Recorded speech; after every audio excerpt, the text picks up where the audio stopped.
Tamil Nadu assembly ఎన్నికల్లో కమల్ హాసన్ నేతృత్వంలోని మక్కల్ నిధి మయ్యన్ party పోటీ చేయడం లేదు.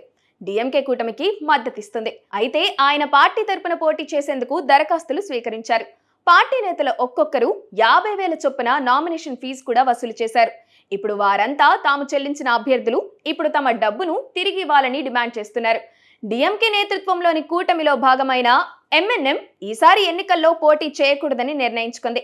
డిఎంకే ఆఫర్ చేసిన అతి తక్కువ సీట్లు, పైగా వారి గుర్తుపైనే పోటీ చేయాలన్న షరతు తమకు ఆమోదయోగ్యం కాదని కమల్ హాసన్ స్పష్టం చేశారు.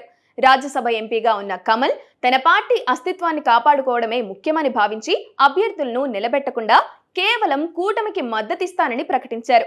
అయితే అప్పటికే టికెట్ల కోసం దరఖాస్తు చేసుకున్న సుమారు 60 మందికి పైగా ఆశావహులు ఈ నిర్ణయంతో షాక్ గురయ్యారు.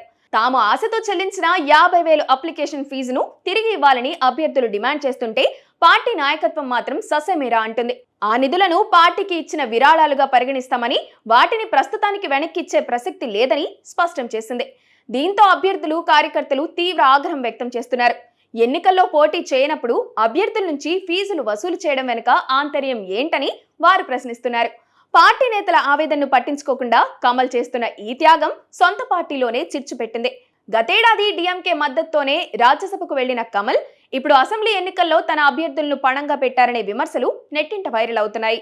దీంతో ఎంఎన్ఎం ఆఫీసుల వద్ద ఇప్పుడు రీఫండ్ సెగ గట్టిగానే తగులుతోంది.